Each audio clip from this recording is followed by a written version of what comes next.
Assalamu alaikum. Beloved student, Eid Mubarak. I hope you are well by the grace of Almighty Allah. Then after a long time we have met again in our class session.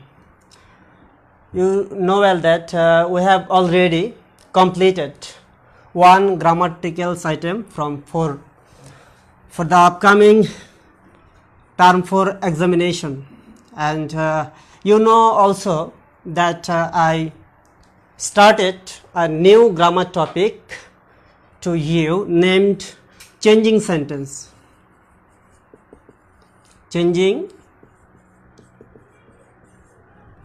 And I completed successfully the 2 classifications of sentence, especially of the changing sentence item. Today I am going to discuss another new sentence named assertive to exclamatory. Assertive to exclamatory, and in my previous class I completed from affirmative to negative, and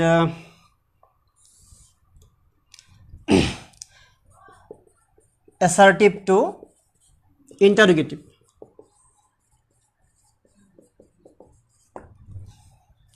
I hope you are ready to participate my class. Assertive sentence.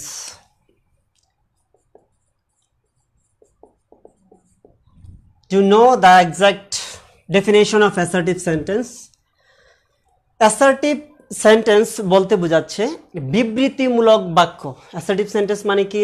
বিবৃতিমূলক বাক্য, অর্থাৎ একটা simple sentence থাকবে, that's mean subject verb object. It is called the exact definition of assertive sentence, অর্থাৎ যে sentence দ্বারা কোনো বিবৃতি প্রদান করা হয় তাকে অ্যাসার্টিভ সেন্টেন্স বলা হয়।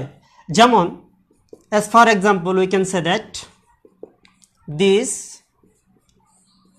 place is beautiful. This place is beautiful. Here this place is subject, is considered verb, and beautiful adjective. That's why we can easily denote that it is called the structure of assertive sentence. And just we are going to explain the definition of exclamatory sentence. এখন exclamatory sentence বলতে আমরা কি বুঝি? যে sentence দ্বারা মনের আকস্মিক অনুভূতি বা উচ্ছ্বাস প্রকাশ করা হয় যে বাক্যের মধ্যে, তাহলে ওই ধরনের বাক্যকেই আমরা exclamatory sentence বলতে পারি। যেমন আমি যদি এখানে তোমাদেরকে বলি, দেখো,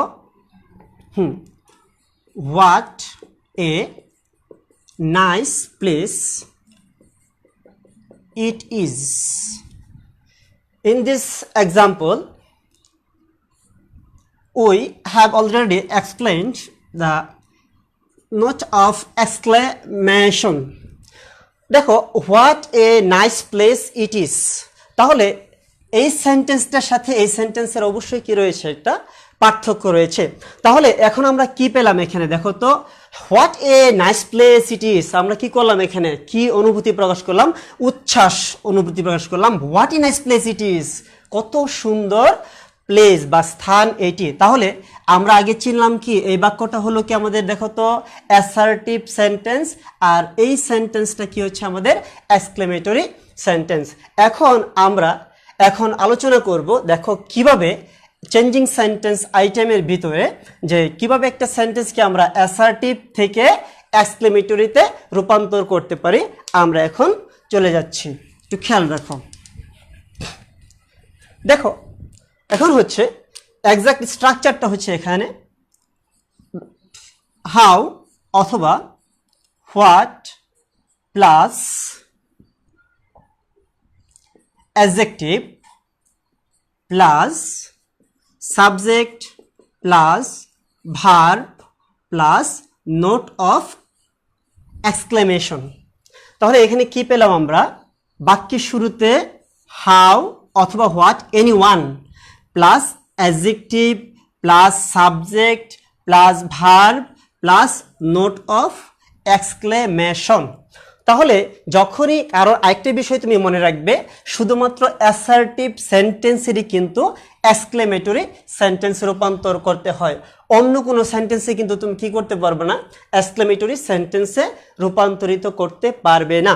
তাহলে এখন দেখো একটা প্রশ্ন চলে আসে, আমি এখানে লিখেছি how or what and when we will apply how and when we will apply what, and is the formula is that কি পাবো, বাক্যের শুরুতে আমরা কখন বসাবো বলতো, হোয়াট কখন, এবং কখন বসাবো হাউ যখন, এই দেখো একটা অ্যাডজেক্টিভ, অ্যাডজেক্টিভের পূর্বে যখন আমরা এ অথবা এন পাবো, এই দুইটার যে কোনো একটি, তাহলেই আমরা বাক্যের শুরুতেই সেই ক্ষেত্রে আমরা কি বসাবো এখানে, হোয়াট। ক্লিয়ার? আর যখনই আমরা কি পাবো না, অ্যাডজেক্টিভ এর পূর্বে আমরা এ অথবা এন কোনোটাই যদি না পাই, তাহলে সেক্ষেত্রে আমরা বাক্যের শুরুতে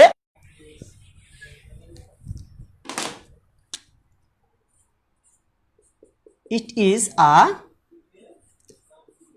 good idea, it is a good idea, it is called assertive sentence. তোমার পরীক্ষার হলে তোমাকে বলবে make it exclamatory sentence, তখন instruction, according to the instruction you will have to answer. তাহলে this garden is beautiful, make it exclamatory। তাহলে এখন দেখো, at the beginning of a sentence, this garden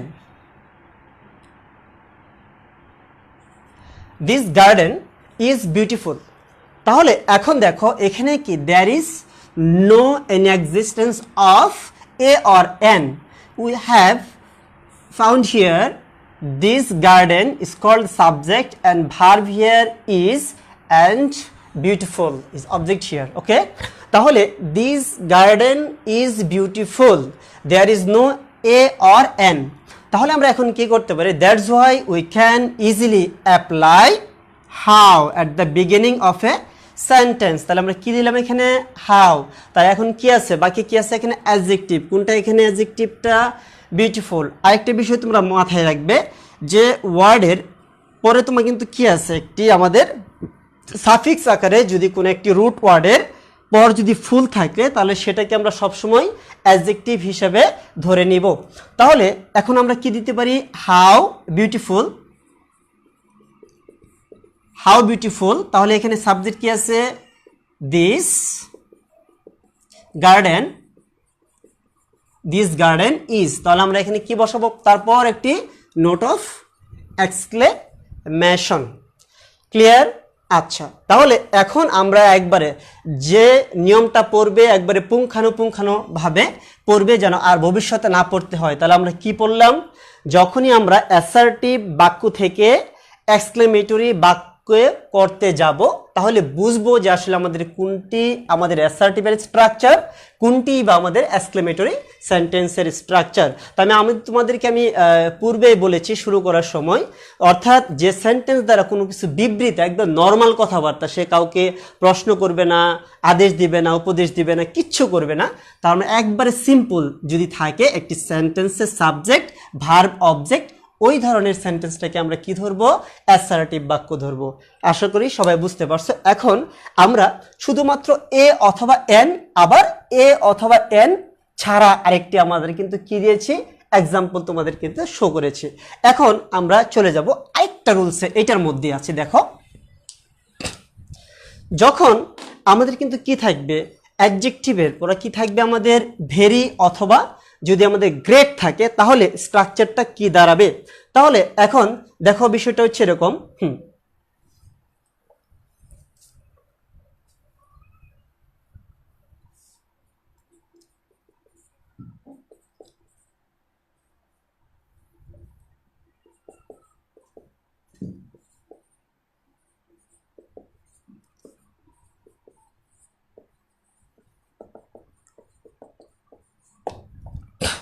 the boy is very meritorious.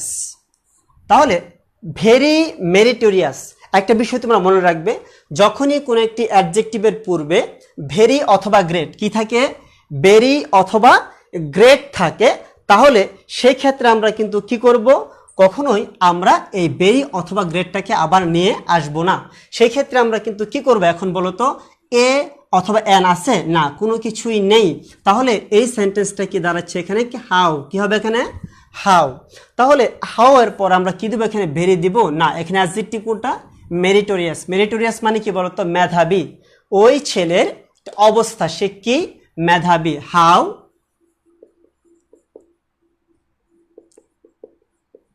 How meritorious the boy is. এই এখন কি হলো, how meritorious the boy is. আমরা এখানে কি ভেরিটাকে আর নিয়ে আসলাম না, কেন, যখনই আমরা অ্যাসার্টিভ সেন্টেন্সকে ভেরি অথবা গ্রেট থাকে তাহলে আমরা উঠিয়ে তার স্থলে আমরা কি দিব, হাউ, তারপরে ভেরির পরের যে অংশটুকু দ্যাটস মিন কি অ্যাডজেক্টিভ, এটা আমরা মেরিটোরিয়াস, তারপরে কিন্তু সাবজেক্ট দিলাম এখানে কি দ্য বয়, তারপর আমরা দিলাম এখানে কি ইজ। আচ্ছা, তাহলে এখন আরেকটু দিতে পারি,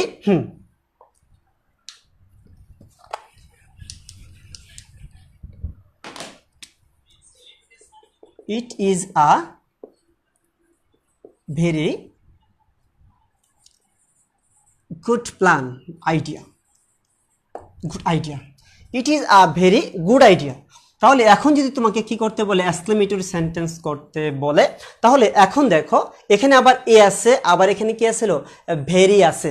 হ্যাঁ, তাহলে এখানে কি দাঁড়াচ্ছে, এখানে কি হবে, হোয়াট। কেন হবে হোয়াট, এই দেখো এ আছে, তাহলে কি আমরা কি দিতে পারি, হোয়াট আর এখানে ভেরিটা উজ্জ্ব থাকবে, what are good idea it is. এই ঠিক আছে, তাহলে আমরা কি করলাম, ভেরি দিলাম, তারপরে আমরা কি দিলাম বলো তো দেখি, এখানে আমরা এটাকে ভে অথবা গ্রেটের নিয়মটা আমরা পড়লাম, তারপর আরেকটা নিয়ম কি পড়লাম, এখানে শুধুমাত্র ভেরি অথবা গ্রেট ছাড়া যেটি থাকবে এ অথবা এন, আবার উইদাউট এ অর এন। ওকে, তাহলে এখন দেখো আমরা চলে যাই বোর্ড কোশ্চেন অ্যানালাইসিসে। দেখো বোর্ড কোশ্চেনে আমাদের কিন্তু কি বলেছে,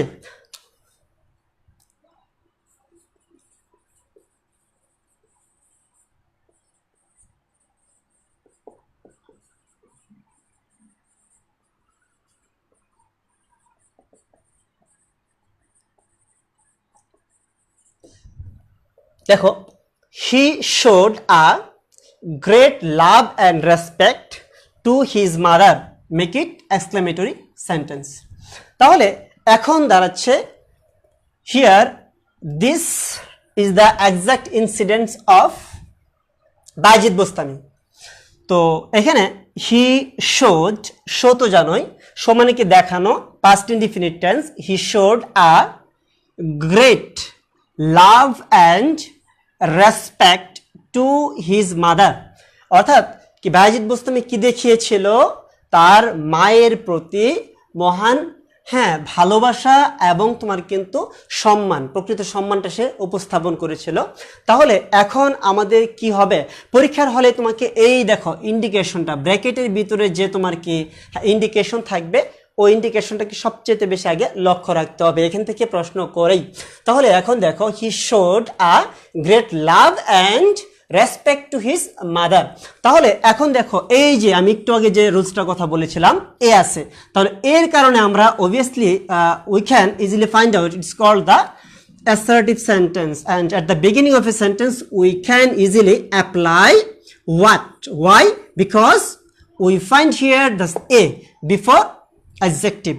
তাহলে what, আবার এখন কি নিয়ে আসলাম আমরা, এই দেখো what a, what a, এখন কি বলতো, গ্রেড দিব না দিব না, কখনোই এটা দিব না। কেন হয়েছে, তার মানে গ্রেট আছে, তাহলে কি হোয়াট এ, তাহলে দেখো এখন লাভ অ্যান্ড, এই যে প্যারালিজম, এই যে অ্যান্ড আছে, অ্যান্ডের পূর্বে যে পার্টস অফ স্পিচ থাকবে, আবার অ্যান্ডের পরে একই পার্টস অফ স্পিচ থাকবে। তাহলে what a love and respect, respect. তারপর আমরা কি দিলাম বলো তো দেখি, এই দেখো পরে আমরা এখানে সাবজেক্ট নিয়ে আসবো। দেখো কি লিখছে এখানে, হি শুড, SHOWED, শুড। এরপরে তুমি কিন্তু কি দিতে পারো, এই যে বাকি অংশ কার প্রতি দেখিয়েছিল, এই শুড টু হিজ মাদার, এই হয়ে গেল। তাহলে দেখো what a love, it is not the ordinary love like the common peoples love. তারপরে দেখো এখন কি হচ্ছে, what a great, what a love and respect he showed to his mother, it is called the exact structure of exclamatory sentence. That's we have done well. তারপরে এখন দেখো পরেরটা দেখো, একটা আসলে এটা কত বোর্ডে আসছে, এটা হলো ঢাকা বোর্ড 2019 সালে কিন্তু এই প্রশ্নটা তোমাকে আছে। তাহলে একটা জিনিস আমরা খেয়াল করবো, ইনস্ট্রাকশন দিয়েছে কি, মেক ইট এক্সক্লেমেটরি সেন্টেন্স, তাহলে অবশ্যই ওই সেন্টেন্সটা দিয়েছে আমাদের কিসে বলো তো দেখি, আমাদের অ্যাসার্টিভ সেন্টেন্সে দিয়েছে। তাহলে নেক্সট এক্সাম্পল দেখো, কুমিল্লা 19-এ কি দিয়েছে, the dowry is a very unworthy crime, make it exclamatory sentence. এখন দেখো কি লিখছে, dowry is a very unworthy crime. তাহলে দেখো দ্য ডাউরি মানে কি, যৌতুক, is a very unworthy crime. তাহলে এখন দেখা যাচ্ছে এখানে কোন সেন্টেন্সের ভিতরে আছে সেটা, যেহেতু আমাদের কিন্তু এক্সক্লেমেটরি সেন্টেন্স করতে বলেছে, তাহলে অবশ্যই এই বাক্যটা রয়েছে কিসে, আমাদের অ্যাসার্টিভ সেন্টেন্সে। তাহলে আমরা এখন কিভাবে করা যায়, অবশ্যই আমাদের খেয়াল রাখতে হবে, we should be careful regarding the article, okay. তাহলে এখন দেখো এখানে কি আর্টিকেল আছে, এখানে ভেরি আছে। পূর্বের যে বাক্যটা ছিল, পূর্বের বাক্যতে কি ছিল, আমাদের আগে পেয়েছিলাম কি, অবশ্যই গ্রেট, আর এখন কি আছে আমাদের কি, very.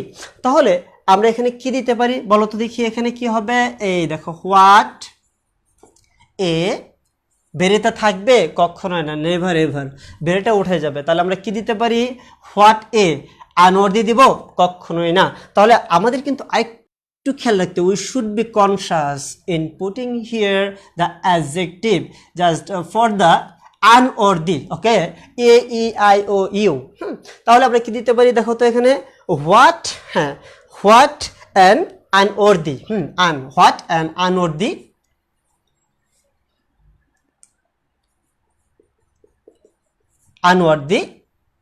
crime the dowry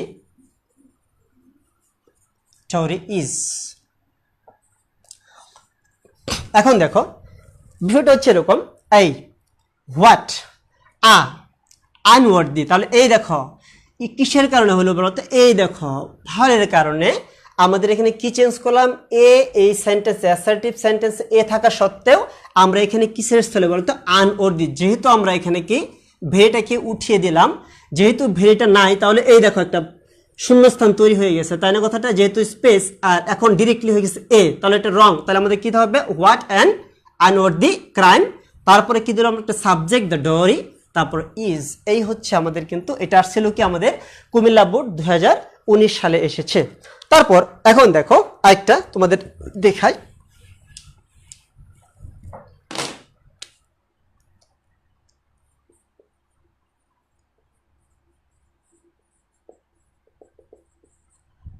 I was very excited to see the sea beach. I was very excited to see the sea beach. Make it exclamatory sentence. তাহলে এখন দেখো এখানে ভেরি আছে, এটা কি আছে আমাদের এক্সাইটেড, তাহলে আমরা কি দিব, এখানে আমরা দিতে পারি কি, হাউ, কি দিব বলো তো দেখি, হাউ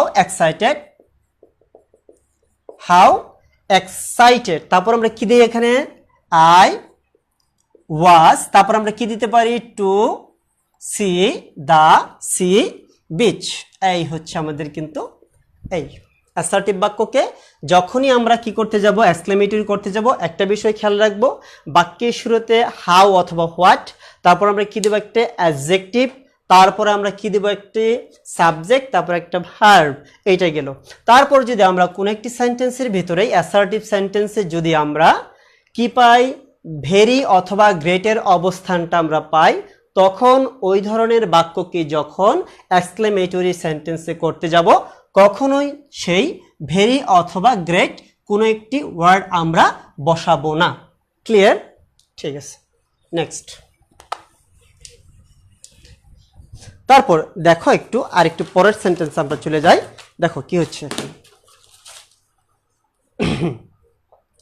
অ্যাসার্টিভ সেন্টেন্সে কোনো অবাস্তব বা তীব্র আকাঙ্ক্ষা প্রকাশ করলে বাক্যের শুরুতে আমরা কি বসাবো? দেখো আমরা কি বলেছি, অ্যাসার্টিভ সেন্টেন্সে যদি আমাদের কি বোঝায় যে প্রবল বা তীব্র আকাঙ্ক্ষা অথবা অবাস্তব চিন্তা, তখন আমরা কি করব, এই বাক্যর স্থলে আমরা কি বসাবো?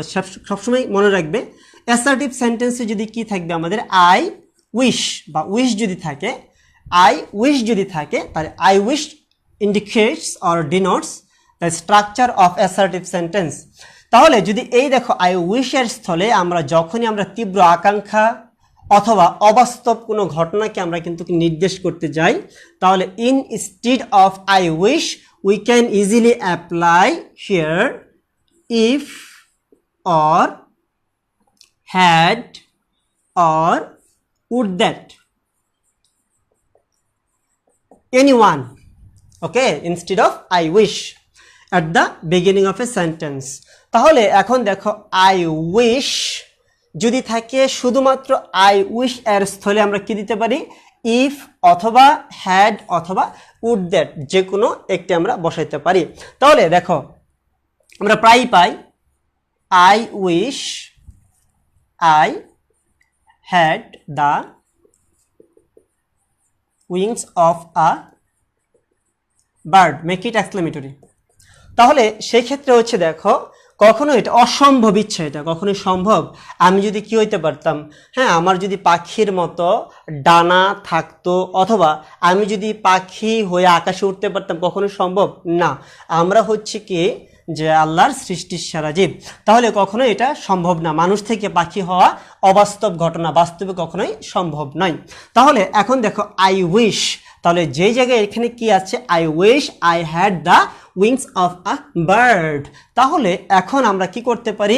Make it exclamatory sentence. যেহেতু মেক ইট এক্সক্লেমেটরি সেন্টেন্স, তাহলে আমরা কি করব? বাক্যের শুরুতে শুধুমাত্র আমরা no need, you should be conscious regarding this. তো instead of just only I wish we will have to apply just the had or if or would that anyone. No need to change or to put any word in the right parts, okay? তাহলে এখন আমরা কি বলতে পারি এখানে? দেখো তো এখানে যে আমরা if দিতে পারি, তাহলে if দিলে কি হয়? if I had the wings of a bird, if I had the wings of a bird, শেষে অবশ্যই কি নোট অফ এক্সক্লেমেটরি সেন্টেন্স। তাহলে এখন দেখো আবার যদি এখানে আমরা যদি কি বসাতে চাই? হ্যাড। এখানে যদি আমরা হ্যাড বসাতে চাই, দেখো তারা কি হচ্ছে? এটা হচ্ছে। তারপরে দেখো had I had the wings of a bird, কেমন শোনা যাচ্ছে না? তাহলে সেই ক্ষেত্রে নোটটা হচ্ছে তোমাদের কিন্তু আমি বলে দিচ্ছি, একটু মনোযোগ সহকারে শোনো। যখনই তোমার দেখবে হ্যাড তুমি এখানে বসাতে চাচ্ছ, আর এটা তো আমি তোমাকে সেকেন্ড কন্ডিশনাল সেন্টেন্সে যখনই আমি তোমাদেরকে কমপ্লিটিং সেন্টেন্স পড়িয়েছিলাম, আমি তখন বলেছিলাম হ্যাড যখন অথবা ওয়ার যখন বাক্যের শুরুতে থাকে তখন এদের স্ট্রাকচার নাম হচ্ছে it is called the structure of state verb. কি ভার্ব সেটি আমি বলেছিলাম? State verb. যখনই তুমি বাক্যের শুরুতে দ্যাটস মিন কি কোনো একটি সাবজেক্টের পূর্বে যদি হ্যাড অথবা ওয়ার পাও, এরপরে সাবজেক্ট প্লাস আদার্স পাও পর্যায়ক্রমে, তাহলে ওই ধরনের সেন্টেন্সটাকে আমরা কি বলতে পারি? এটাকে বলবো আমরা কি বলতো? এটা স্ট্রেট ভার্ব বলবো। আর স্ট্রেট ভার্ব অবশ্যই সেটাকে কোন কন্ডিশনাল বলতো? আমি বলেছিলাম সেকেন্ড কন্ডিশনালের যে পরের রুলসটা যে স্টার চিহ্ন দিয়ে লিখেছিলাম সেটা বলেছিলাম। ক্লিয়ার?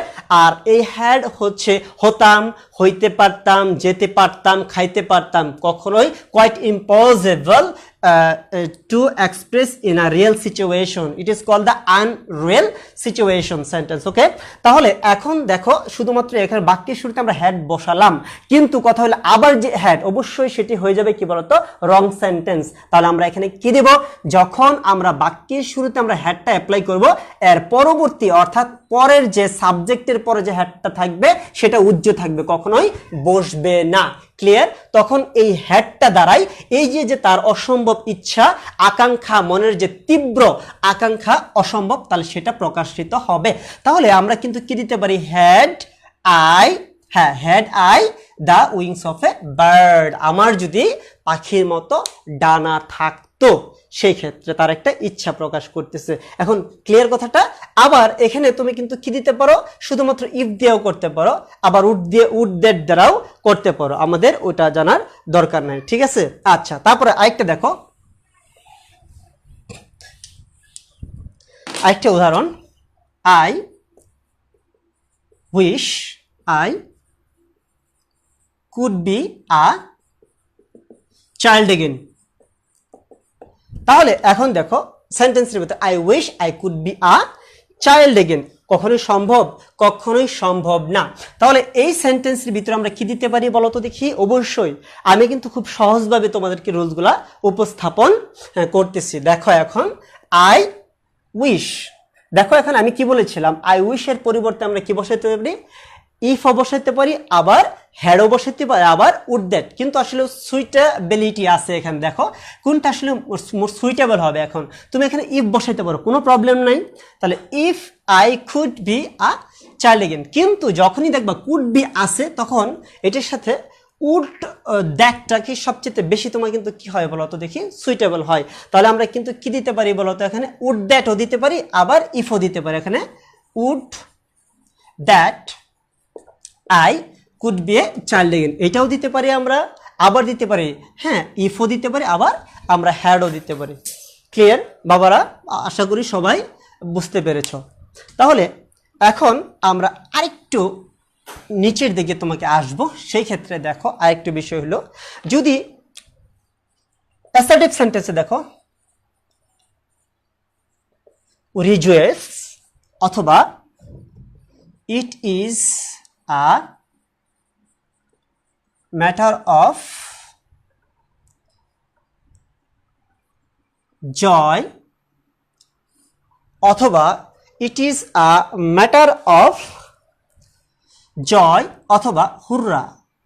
দেখো কি হয়েছে, উই রিজয়েস দ্যাট অথবা it is a matter of joy that, যদি এরকম থাকে তাহলে দেখো জয় দ্যাট, এরকম যদি কোনো কিছু একটা থাকে তাহলে দুইটার একটি থাকলে আমরা কি দিব বাক্যের শুরুতে, হুররা। এই এখানে দেব আমরা হুররা। তাহলে এখন আমরা একটা সেন্টেন্সের মধ্যে দিতে পারি, দেখো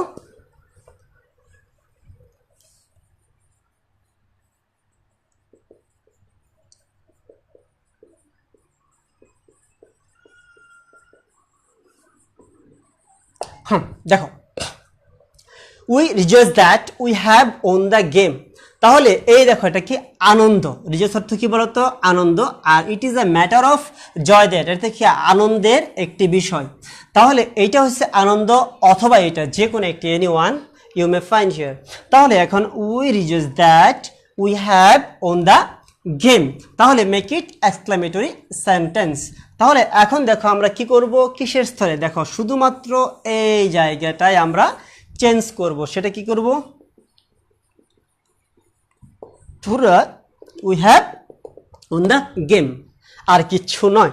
তারপর আবার যদি এখানে থাকে it is a matter of, দেখো যদি থাকে এখানে it is a matter of joy that, যদি এরকম থাকতো তাহলে আমরা কি করতাম, দেখো তো it is a matter of joy that, শুধুমাত্র তার স্থলে আমরা পুরো বসাবো, আর কিচ্ছু বসাবো না। তারপরে যা আছে সব ঠিক থাকবে, শেষে তোমাকে কিন্তু যে চিহ্ন তোমাকে এখানে দিলাম ফুল স্টপ বসে দেবে। ক্লিয়ার কথাটা? আচ্ছা, তারপর এখন গেল আমাদের আনন্দ, এখন আমরা দেখব একটু বিষাদ, তাই না? আচ্ছা, তারপর আসে দেখো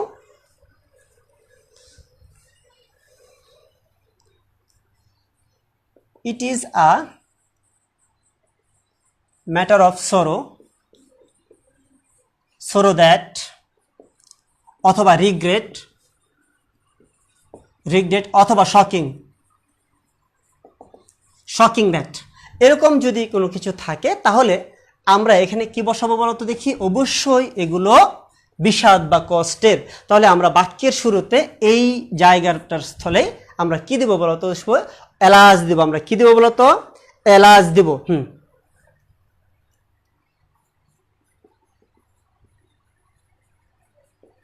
It is a matter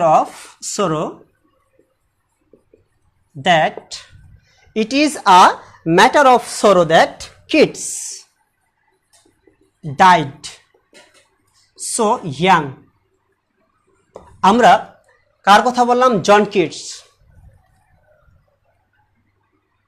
It is called the romantic poet. John is called the romantic poet in English literature. তাহলে এখন কি করতে বলছে তোমাকে? এক্সক্লেমেটরি সেন্টেন্স করতে বলছে। তাহলে যেহেতু জন কিটস কিন্তু কি ছিল? খুব অল্প বয়সেই মারা গিয়েছিল টিউবারকুলোসিস নামক রোগে। তাহলে এখন কি হচ্ছে? এখানে it is a matter of sorrow that, তাহলে এখানে কি হচ্ছে? Kids died so young. তাহলে এখন হচ্ছে কি দেখো, যেহেতু সে মারা গেছে, মারা যাওয়ার এতটুকুর স্থলে আমরা কি দেবো এখানে বলো তো? এলাস। তাহলে কি? কিডস ডাইড সো ইয়াং, ব্যাস। ওকে, তাহলে এখন দেখো, আমি আশা করি তোমাদেরকে বুঝাতে পারলাম। তাহলে ইট is a matter of sorrow that অথবা রিগ্রেট অথবা শকিং দ্যাট, এটার স্থলে আমরা কি বসাবো? এলাস। তারপর আরেকটা আমরা প্রিভিউ করি, সেটা হচ্ছে কোনো একটা সেন্টেন্সে যদি রিজয়েস থাকে, it is a matter of joy that থাকে, তাহলে তার স্থলে যেহেতু আনন্দ, তাহলে আমরা কিন্তু কি করব? একটা উৎফুল্লতা বা উচ্ছ্বাস প্রকাশ করব তাকে দিয়ে, হুররা দিয়ে। ক্লিয়ার? আচ্ছা, ঠিক আছে। তাহলে আমি একটু স্ট্রাইকিং পয়েন্টগুলো তোমাকে একটু আমি আরেকবার তোমাকে দেখিয়ে দেই। সেটা হচ্ছে, আমরা যখনই তোমাকে কিন্তু অ্যাসার্টিভ বাক্যটাকে আমাকে এক্সক্লেমেটরি করতে যাব, তাহলে অবশ্যই হাউ অথবা হোয়াট নিব, তারপর অ্যাডজেক্টিভ, তারপর সাবজেক্ট, ভার্ব, এগুলো নিলাম। তারপর যদি না থাকে তাহলে সেটা হচ্ছে আরেকটা রুলস, সেটা হবে তোমাদের যদি সাবজেক্ট এর পর অ্যাডজেক্টিভের পূর্বে ভেরি অথবা গ্রেট থাকে, তাহলে ওই বাক্যটাকে আমরা কি পেলাম? যখনই আমরা এক্সক্লেমেটরি সেন্টেন্স করতে যাব, তখন ওই যে হাউ অথবা হোয়াট যে কোনো একটি নিব, নেওয়ার পরে আমাদের অ্যাডজেক্টিভটাকে নিব, নেওয়ার পর আমরা কি দিব? ভেরি অথবা গ্রেট, যেটি থাকুক না কেন আমরা এটাকে এক্সক্লুড করে দিয়ে আমরা সাবজেক্টের পরে ভার্ব বসাবো, ভার্বের পরে নোট অফ এক্সক্লেমেশন। ক্লিয়ার? এই পর্যন্ত আমরা পেলাম। তারপর আমরা কি পেলাম বলতো? তীব্র আকাঙ্ক্ষা যদি থাকে, তার স্থলে আমরা কি বসাবো? I wish denotes the structure of assertive sentence. Okay, তাহলে যেহেতু এখানে আমাদের অ্যাসার্টিভ সেন্টেন্স আই উইশ, তাহলে we can easily apply to express the exclamatory sentence if or had or would that anyone. ওকে, তাহলে এখানে আরেকটা আমরা পরে কি পেলাম আমরা বলো তো দেখি? যদি থাকে it is a matter of joy that অথবা রিজয়েস দ্যাট থাকে, তাহলে আমরা এখানে কি করতে পারি? তার স্থলে আমরা হুররা। এরপরে একটা কি করব আমরা? যদি ইট is a matter of sorrow that থাকে অথবা শকিং দ্যাট যদি থাকে অথবা রিগ্রেট থাকে, তাহলে আমরা কি করব? এখানে অবশ্যই তার স্থলে এলাস বসাবো, পরে যা থাকবে তাই। আশা করি আমরা অ্যাসার্টিভ বাক্য থেকে আমরা কোথায় গেলাম? আমাদের এক্সক্লেমেটরি সেন্টেন্স আমাদের ক্লিয়ার হলো। তাহলে এখন দেখো আমরা চলে যাব কোথায়? আরেকটু সেন্টেন্সে, নেক্সট সেন্টেন্সটা আমরা যাব, সেটা হচ্ছে এরকম ধরনের একটা পার্ট, তার নাম হচ্ছে ভয়েস। ভয়েস মানে কি? আমরা বলতে পারি কি? বাচ্য। ভয়েস মানে কি? বাচ্য বলতে পারি। বাচ্য বলতে আমরা কি বুঝি? অর্থাৎ কোনো কাজ প্রকাশের ধরন বা ভঙ্গিমা বা মাধ্যম বা এক্সপ্রেশন, এটাকেই কি বোঝায় বলো তো দেখি? আমাদের যে ভয়েস বোঝায় বা বাচ্য বলা হয়ে থাকে। এখন বলছি আমি কি, কোনো কাজ প্রকাশের ধরন বা মাধ্যম, অর্থাৎ কাজটা কোন প্রক্রিয়ায় হচ্ছে বা কিভাবে সম্পাদন হচ্ছে, তার এই যে প্রক্রিয়াটা, এটার নামটাই হচ্ছে কি বলতো? আমাদের ভয়েস। তাহলে এখন আমরা খুব ভালোভাবে জানি যে আসলে কি ভয়েস কত প্রকার। ভয়েস হচ্ছে আসলে কি আমাদের, there are two types of voices in English grammar as well as the literature. তাহলে এখন দেখো, অ্যাক্টিভ অ্যাক্টিভ ভয়েস, 2 নাম্বারটা হচ্ছে কি প্যাসিভ ভয়েস। তাহলে এখন চলে আসো অ্যাক্টিভ এবং প্যাসিভ বলতে আমরা কি বুঝি। অ্যাক্টিভ বলতে আমরা কি যে বলে না যে ছেলেটা বা মেয়েটা খুব অ্যাক্টিভ। অ্যাক্টিভ মানে কি সক্রিয়। অ্যাক্টিভ মানে কি সক্রিয়। যখন দেখো সাবজেক্ট যখন নিজেই নিজের কাজটা সম্পাদন করতে পারে, তাই না, অর্থাৎ ভার্বটাকে দেখে আমাদের চিন্তা করতে হবে, অর্থাৎ ভার্বটা যে বা কার্যটা সম্পাদন হচ্ছে সে কি নিজেই কিন্তু আসলে কি সাবজেক্ট কি নিজেই কাজ করতেছে নাকি আরেকজনের দ্বারাই কাজটা সম্পন্ন হচ্ছে। এই যে বাক্যটাকে নির্দেশ করা বা বাক্যটাকে চিহ্নিত করার যে তোমাকে একটা প্রক্রিয়া, তার নামটাই হচ্ছে কি আমাদের বলতো ভয়েস। তাহলে অ্যাক্টিভ ভয়েস বলতে আমরা কি বুঝি, যখনই কোন একটি সাবজেক্ট তার ভার্ব বা কাজটা সে নিজেই অন্যের কোনো সাহায্য ছাড়াই কাজটা সম্পাদন করতে সক্ষম, তাকে আমরা কি বলবো বলতো অ্যাক্টিভ। আর প্যাসিভ কোনটা, সে আসলে কি নিজের কাজটা সে কি করতে পারে, it doesn't complete it's work without taking the help of others, তাই না। তাহলে যখন এখন কি করে এই ধরনের বাক্যকে আমরা কি বলবো বলতো, আমরা প্যাসিভ। আর যখনই whenever subject is able to complete his work without taking the help of others, it is called active, ওকে।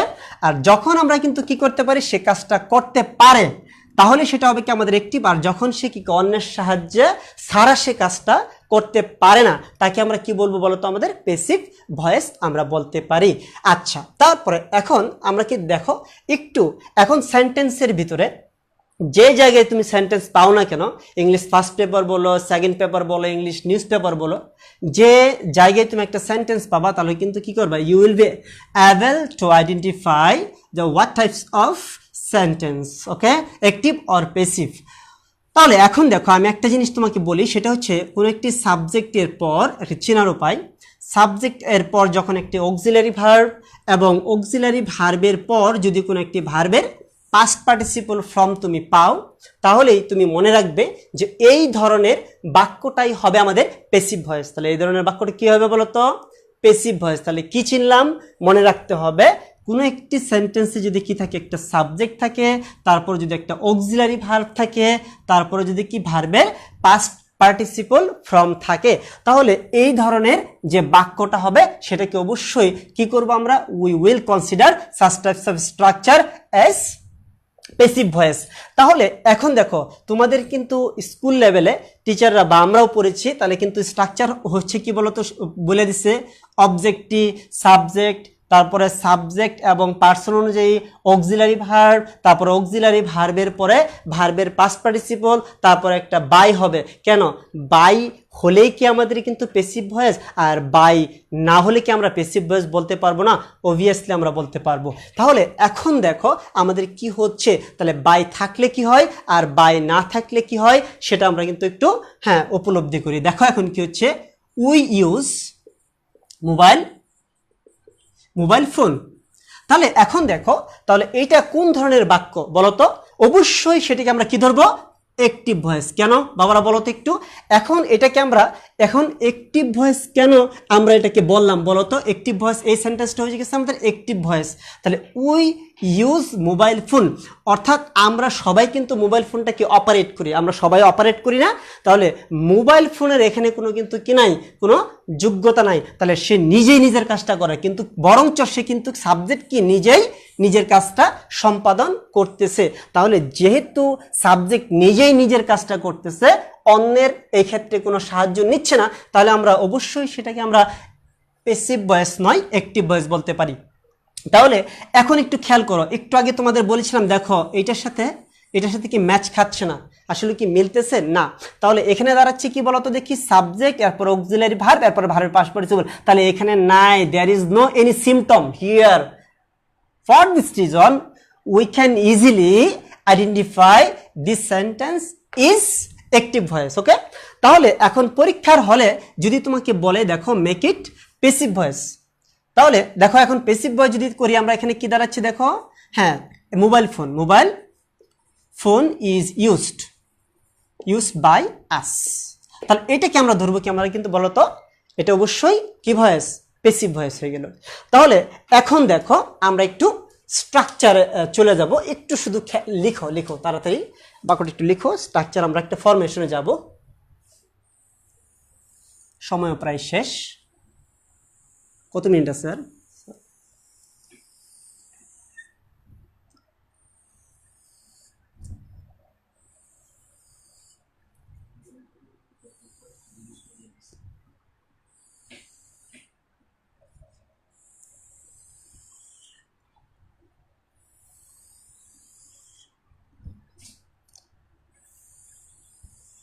একটু খেয়াল রাখো, সেটা আমি একটি ছক আঁকলাম, সেটা দেখো এখানে ফর্ম।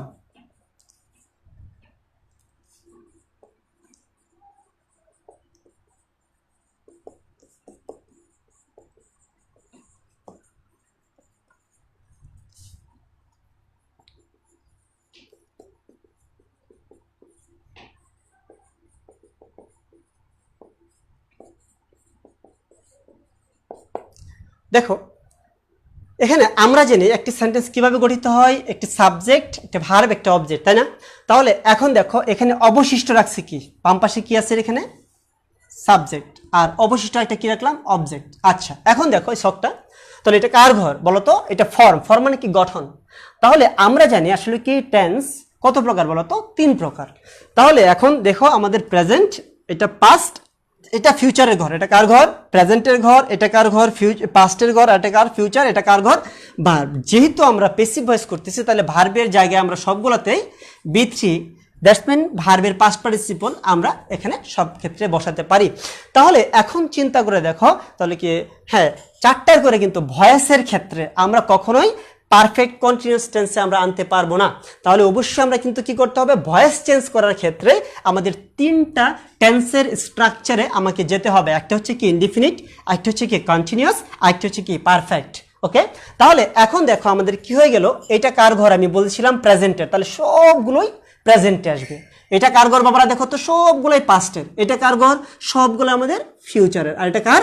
ভার্বের পাস্ট পার্টিসিপল। তাহলে এখন আমরা বলতে পারি subject plus auxiliary verb according to the subject and person, and B3 plus another and remaining is object. Okay, তাহলে এখন দেখো এটা ইনডিফিনিট, তাহলে প্রেজেন্ট ইনডিফিনিটের ঘরে আমরা কি লিখতে পারি? একটু write down, am or is or are anyone. Okay, তাহলে পাস্ট টেন্সে যাই আমরা কি দিতে পারি? স্ট্রং ভার্ব এবং উইক ভার্বে আমরা পড়েছিলাম ওয়াম ইজ আর এর পরে কি হবে? ওয়াজ অথবা ওয়ার আমরা দিলাম। ফিউচারে কি দিব আমরা বলতো? শ্যাল বি অথবা উইল বি। ওকে, তাহলে এখন দেখো আর ভার্বের পাস্ট পার্টিসিপল। এখন কন্টিনিউয়াসে কি চলে আসছে বলতো দেখি? এম অথবা ইজ অথবা আর প্লাস নতুন করে একটা কি দিব? যেহেতু কন্টিনিউয়াস অর্থাৎ বির সাথে আইএনজি করলে কি হবে বলতো? বিং। তারপরে এখানে চলে আসো ওয়াজ অথবা ওয়ার প্লাস বিং। ফিউচারে আমরা কি বলতে পারি?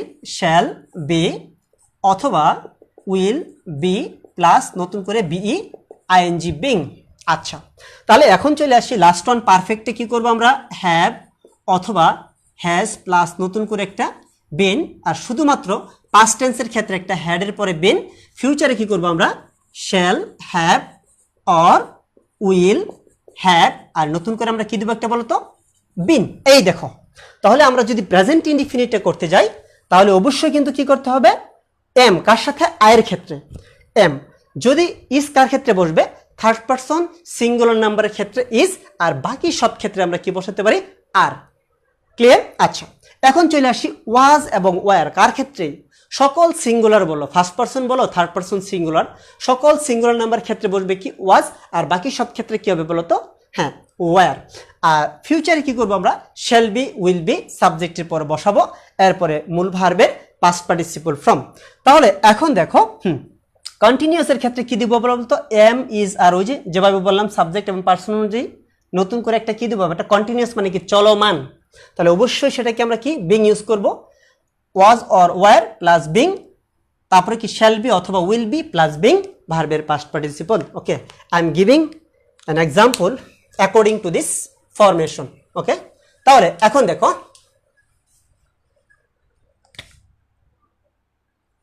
উই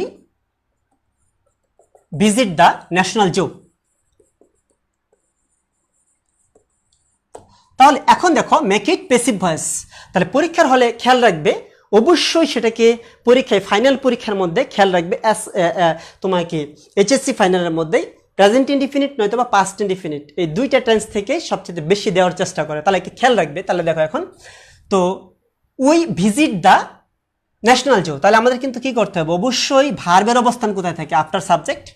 তাহলে এখন চিন্তা করো, visit something done by specific word without taking the help of another word, it is called the exact definition of principal verb. তাহলে কি ভিজিট, ভিজিট মানে কি করা, এই যে করা, কি করা, উই ভিজিট দ্য ন্যাশনাল জু, আমরা পরিদর্শন করি বা বেড়াতে যাই বা ঘুরতে যাই, যাই বলো না কেন। তাহলে এখন দেখো অবজেক্টিভ সাবজেক্ট, তাহলে অবশ্যই সেটাকে আমরা কি ধরলাম, it is called present indefinite. তাহলে যেহেতু প্রেজেন্ট ইনডিফিনিট, তাহলে আমরা কিন্তু কি করতে বলো, we will apply any one auxiliary verb from 3। ওকে, তাহলে এখন দেখো কি হচ্ছে এখানে, যেহেতু এই দেখো সাবজেক্ট উই, তাহলে ভিজিট, আমি কি বলেছিলাম, ভার্ব কি, কোন একটা কাজ করা, হওয়া, থাকা, যাওয়া, খাওয়া, অর্থাৎ যে একটি ওয়ার্ড দ্বারা কোন একটি কাজ বা কর্ম সম্পাদন হওয়াকে বোঝায় তাকেই আমরা কি বলবো, মূল ভার্ব। তাহলে এখানে মূল ভার্ব কি আছে বলতো বাবা, উই ভিজিট দ্য ন্যাশনাল জু। তাহলে এখন দেখো এখানে ভার্ব হচ্ছে প্রিন্সিপাল ভার্ব ভিজিট, তাহলে এখানে কি পেলাম, অবজেক্ট কি আছে, দ্য ন্যাশনাল জু দিতে পারি, শর্ট ফর্মে লিখলাম যেহেতু সময়ের স্বল্পতা, দ্য ন্যাশনাল জু। তাহলে এখন কি ধরবো, ন্যাশনাল জু কি আমি তুমি, না আমিও না তুমিও না, এটা কি person, obviously third person singular number. তাহলে অবশ্যই এখানে কি দিব বলতো, ইজ দিব, তাই না, ইজের পরে আর কোনো কথা নাই, প্যাসিভ মিন্স B3। ওকে, তাহলে এই দেখো ভিজিটেড, ভিজিটেড, তারপরে কার দ্বারাই বলতো, বাই, উই থাকলে কি হয়ে যাবে, আস। এখন দেখো তো এই বাক্যটাকেই যদি তোমাকে বলে যে মেক ইট অ্যাক্টিভ ভয়েস, তাহলে সে তুমি কিন্তু কি করবা, যদি এখানে বলো মেক ইট অ্যাক্টিভ, তখন একটা বিষয় তোমাদের খেয়াল রাখবে, এই দেখো দ্য জো ইজ ভিজিটেড, তাহলে বায়ের পরেরটা নিয়ে আসবা সাবজেক্ট আকারে, এরপরে এই দেখবা অক্সিলারি ভার্বটা এবং ভার্বের পাস্ট পার্টিসিপল দেখবো, অক্সিলারি ভার্বটা যদি ইজ থাকে তাহলে ভাববা অবশ্যই সেটাকে প্রেজেন্ট ইনডিফিনিট টেন্স। তাহলে আমরা কিন্তু কি ধরতে পারি, অবশ্যই সেটাকে যদি অ্যাক্টিভ করি তাহলে ওই ডান পাশেরটাকে নিয়ে আসবো, এরপরে মূল ভার্বের যেহেতু ইজের পরে পাস্ট পার্টিসিপল তাহলে প্রেজেন্ট ইনডিফিনিট, তাহলে কি ইজ যদি থাকে বা এম যদি থাকে অথবা আর থাকে, তাহলেই ওইটাকে আমরা কি ধরতে পারি বলতো দেখি, প্রেজেন্ট ইনডিফিনিট টেন্সের প্যাসিভ ভয়েস। এবং যদি এই অক্সিলারি ভার্বের পরে ভার্বের পাস্ট পার্টিসিপল থাকে, তাহলে এই দেখো, তাহলে আমাদের প্রেজেন্ট ইনডিফিনিট ক্লিয়ার, মুদ্রার এপিট ওপিট। এখন আরেকটু দেখো, খেয়াল রাখো, সেটা হচ্ছে এরকম, উই ভিজিটেড দ্য জু বা ন্যাশনাল, খেয়াল রাখো, এই দেখো তাহলে আমরা কি পেলাম, ভিজিট, আগে কি পেয়েছিলাম ভিজিট, এখন কি পেলাম বলতো ভিজিটেড, তাহলে অবশ্যই সেটা কি আমাদের পাস্ট ইনডিফিনিট টেন্স। এখন আমরা কিন্তু কি করব, এখন এইটার যে কোনো একটা অ্যাপ্লাই করব। তাহলে দেখো তো সাবজেক্ট কি আসতেছে, তাহলে অবশ্যই পাস্ট ইনডিফিনিট যেহেতু, তাহলে ওয়াজ অথবা ওয়ার যে কোনো একটা, তাহলে আমরা কি দিতে পারি, দ্য ন্যাশনাল জো। তাহলে আমরা কি ন্যাশনাল জো, আমি থার্ড পারসন সিঙ্গুলার নাম্বার আগেই বলেছিলাম, তাহলে এখানে কি হবে, ওয়াজ, আর ওয়াজের পরেই ভার্বের past participle visited by us. তাহলে এই দেখো ইনডিফিনিটে আমরা দুইটা শেষ করলাম। এখন আবার যদি বলা we will visit, we will visit the national zoo, সেই ক্ষেত্রে আমরা কি করব, ফিউচার ইনডিফিনিট আছে তাই না, তাহলে অবশ্যই আমরা শ্যাল অথবা উইল, তাহলে কিন্তু কি করবো বলতো, the national zoo will be, the national zoo will be visited by us. Clear, এই দেখো the national zoo will be visited by us। এখন আমরা দেখো, এখন প্রেজেন্ট ইনডিফিনিট শেষ হয়ে গেল, তাহলে এখন দেখি একটু কন্টিনিউয়াস দেখো, চলমান তাই না। যদি বলা হয় we are making a noise in this class or we are making a noise, তাহলে অবশ্যই কিন্তু আর এর পরে এখন দেখো ভার্বের সাথে আইএনজি যুক্ত রয়েছে, তাহলে অবশ্যই সেটা কি আমাদের কন্টিনিউয়াস।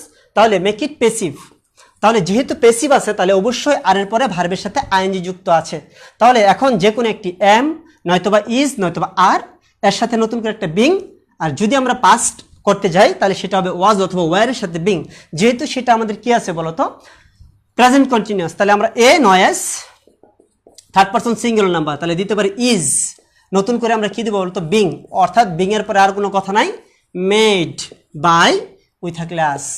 ক্লিয়ার, এখন চলে আসো উই ওয়ার মেকিং, তাহলে এখন দেখো, এখন we were making, it is called the exact definition of past continuous. তাহলে এখন দেখো পাস্ট কন্টিনিউয়াসে কি হলো, ওয়্যার মেকিং এ নয়েজ, তাহলে এখানে কি হচ্ছে, এ নয়েজ ইজ হবে নাকি ওয়াজ, বাস was being made by us. এখন এইটাকে যদি আবার দেই, দেখো উই উইল বি, দেখো we will be making a noise, আমি গোলমাল করতে থাকবো ফিউচার কন্টিনিউয়াস টেন্সে, তখন সেটা কি হবে বলতো, এখানে দেখো a noise will be being, নতুন করে একটা কি করলাম বলতো, উইল বি বিং। তাহলে উইল বি বিং, আর আগেগুলো কি করেছিলাম, ওয়াজ ওয়ার বিং, আর কন্টিনিউয়াসের ক্ষেত্রে কি করেছিলাম, এম ইজ আর, এরপরে বিং, এরপর ভার্বের পাস্ট পার্টিসিপল ফর্ম। ওকে, তাহলে এখন খেয়াল করো আরেকটা বাকি আছে, একটা শেষ করে দেই।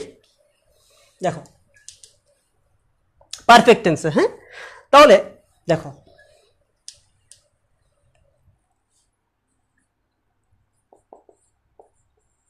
she has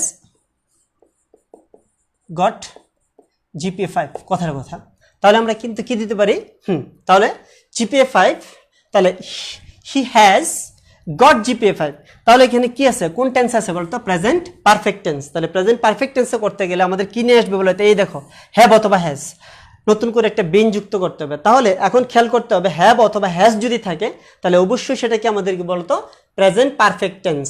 তাহলে GPA 5, তাহলে এখন কি হবে, হ্যাজ কার সাথে বসে আর হ্যাভ কার সাথে বসে, যখনই subject third person singular number থাকবে তখনই তার সাথে হ্যাজ, আর যেহেতু সেটা প্রেজেন্ট পারফেক্ট টেন্সের অ্যাক্টিভ থেকে প্যাসিভ, সেই ক্ষেত্রে আমরা নতুন করে একটা বিন অ্যাপ্লাই করতে পারি। তাহলে GPA 5 has been got by him. এই আবার যদি থাকতো হি হ্যাড গট GPA 5, তাহলে কিন্তু কি দিতে পারি আমরা, নতুন করে আমরা হ্যাড বিন। আর যদি আমরা দেখো তো এখানে যদি বলা হয়তো হি উইল হ্যাভ গট, বা হি, এই দেখো উইল হ্যাভ গট, তাহলে আমরা কি দিতে পারতাম, উইল হ্যাভ, হ্যাঁ, বিন গট, কি দেখতাম বলতো, বিন গট GPA 5। অর্থাৎ যে নর্মাল যে তোমার কিন্তু টেন্সের যে স্ট্রাকচারটা আছে, এই টেন্সের স্ট্রাকচারটা আজকে আমরা কিন্তু কি সম্পূর্ণভাবে শেষ করলাম, আলহামদুলিল্লাহ। তাহলে দেখো তোমাদের সাথে মনে হয় একটা ক্লাস আমার আছে আগামীকালকে সম্ভবত, তো ইনশাল্লাহ আগামীকালকে দেখা হবে। আর ওই এক্সারসাইজগুলো তুমি কিন্তু করে রেখো, স্ট্রাকচারগুলো আমি কিন্তু কালকে একটু রিভিউ দিয়ে কমপ্লিট শেষ করে তারপরে আর কিছু এক্সারসাইজ করে আমরা নেক্সট যে তোমাকে একটা সিম্পল কমপ্লেক্স কম্পাউন্ড, এটাকে ইনশাল্লাহ শুরু করব। সে পর্যন্ত ভালো থাকো, আসসালামু আলাইকুম।